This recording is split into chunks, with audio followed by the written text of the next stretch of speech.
Okay, 8-6 notes, part 1. So a vector is any quantity with direction and magnitude. So direction meaning north, south, east, west. Magnitude means a length or a distance. So the magnitude corresponds to the distance from the origin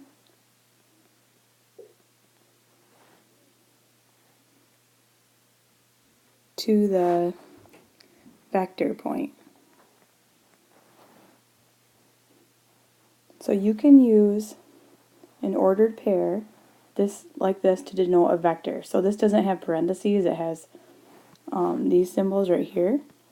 The magnitude and direction of the vector corresponds to the distance, to the distance and direction from the origin. So the vector is right here, and we're trying to find this point right here. This is an ordered pair, this is an XY. So from here we know the distance, we know the magnitude, we know the direction, but now we're trying to find the ordered pair in this notation. So what we can do is think of this as a right triangle, and this has to be the X, and this part has to be the Y. So if you're trying to find the X, you want to know the adjacent, you know the hypotenuse. So you're going to do the cosine of 39 equals x over 55 and solve for x. So it's 55 cosine of 39 is approximately equal to 55 cosine of 39 is about 42.7. So that's one part, 42.7 approximated. And then to find the y, what you do is you want this side, so you're going to do opposite over hypotenuse, so it's a sine. So just like when you had special, or we did the unit circle, sine was the y, cosine was the x, you're going to do the same thing. So the sine of 39 equals y over 55. So then to solve, you're going to multiply both sides by 55. So 55 sine of 39 is the y coordinate. So 55 sine of 39 is about 34.6. So your answer is right here. And these are both going to be positive. This is a positive 42.7, this is a positive 34.6, because we're in this quadrant. We're in the first quadrant. So number 2, or example 2. Calculate the magnitude, distance from the terminal point to the origin. So here's your terminal point, and the direction for each vector. So I'm going to do vector 1 first. I'm going to drop down and make a right triangle. So if the coordinates are 2 and 4, then x is 2 and y is 4. So to figure out this magnitude, you can do the Pythagorean theorem. So it's 2 squared plus 4 squared equals c squared. So this is going to be c equals the square root of 20, or 2 root 5, which is approximately equal to 2.2. Wait, actually, I don't think I did that right in the calculator. 4.7. So it's, or 4.47. So to the nearest tenth, 4.5. So this is 4.5. So this blue part denotes 4.5. That's the magnitude. Now the direction is going to be this angle right here. So we're trying to find this angle x. So I don't want to use this side right here because I had to approximate. I want to be exact, or as close as I can. So I'm going to use these two sides. So I'm going to use a tangent. So the tangent of the angle x equals opposite 4 over adjacent. So I have to use the inverse button. So I do tangent inverse of 4 halves. So second tangent 2 is about 63 degrees. So it's 63 degrees. Now, and this is my degrees, but I need to have a direction. So this is 60 degrees. If this is east, west, north, south, north. Then this is 63 degrees north of east. So I write 63 degrees north of east. Looks like a W, north of east. So this is my magnitude. This is my direction. I need to have both those. Okay, then the second vector. So this vector, I'm trying to find the magnitude, which is this, and the direction, which is my angle. So if my coordinates are -4, 2, this x has to be 4 and this has to be 2. So this is the same thing. My magnitude is going to be the square root of 20, which is exactly equal to 2 root 5, which is approximately equal to 4.5 again. Now my direction, I'm trying to find this x, so I do tangent inverse of 2/4.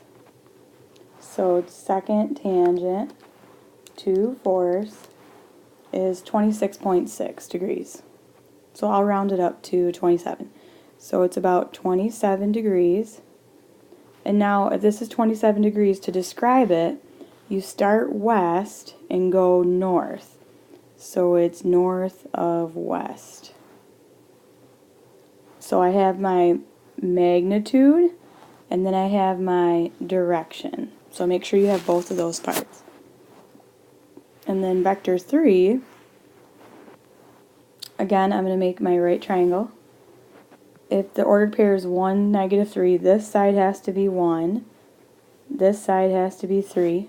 So if I'm trying to find the magnitude, I'm going to use the Pythagorean theorem because I have a right triangle. So it's going to be 1 squared plus 3 squared equals c squared. So c equals the square root of 10, which is approximately, square root of 10 is about 3.2. We'll call this about 3.2.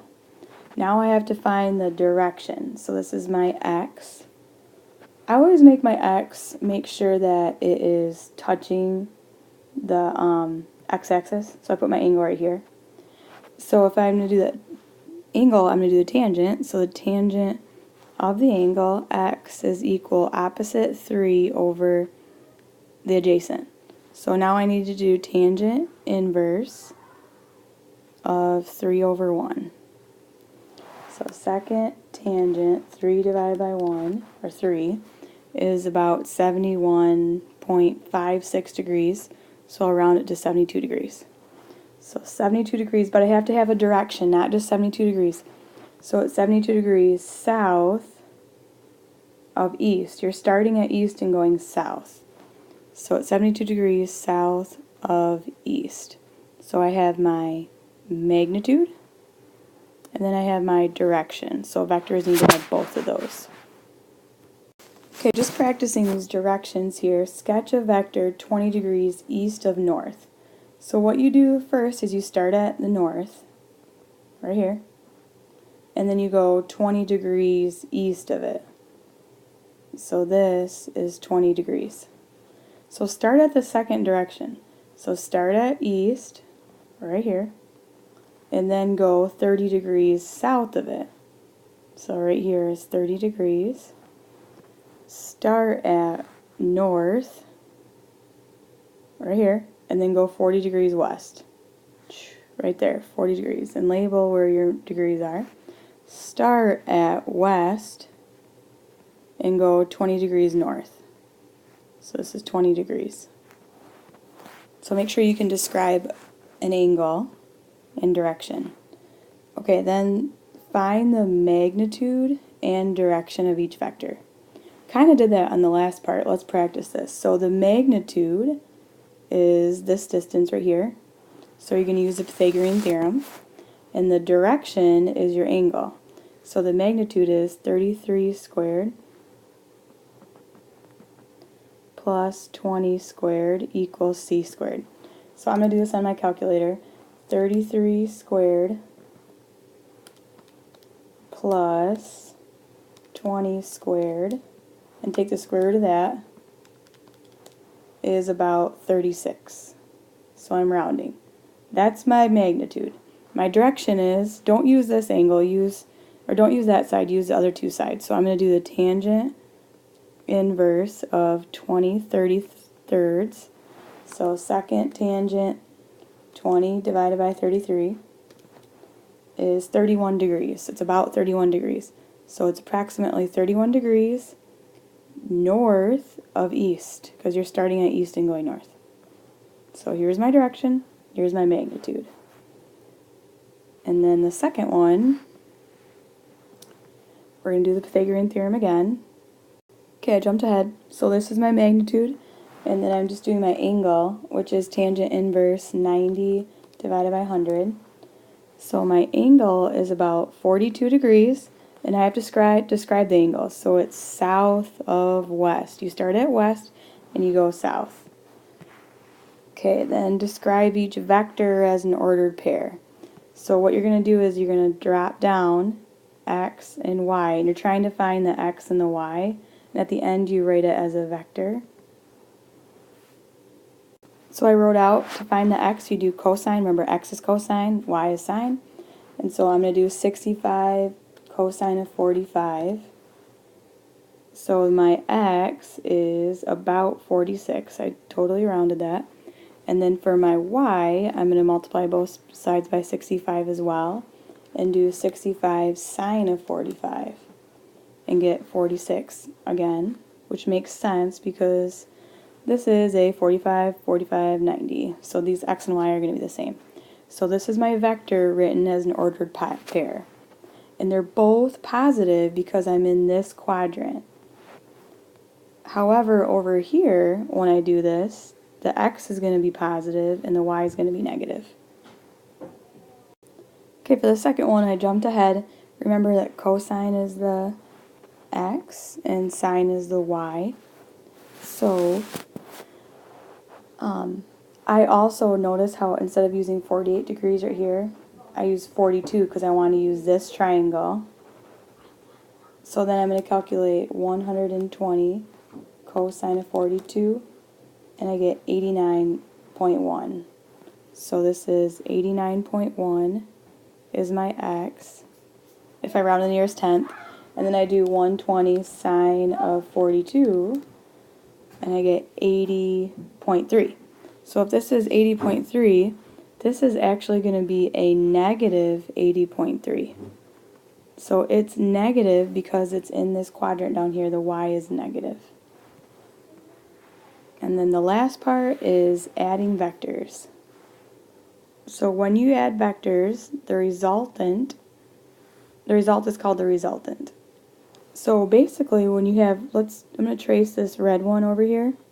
To add two vectors, you're literally moving this red vector over to the end, the terminal point of the other vector.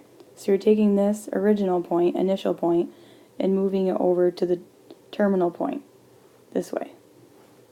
So these two vectors are congruent. So this one goes 1, 2, 3, 4, 5, and up 3.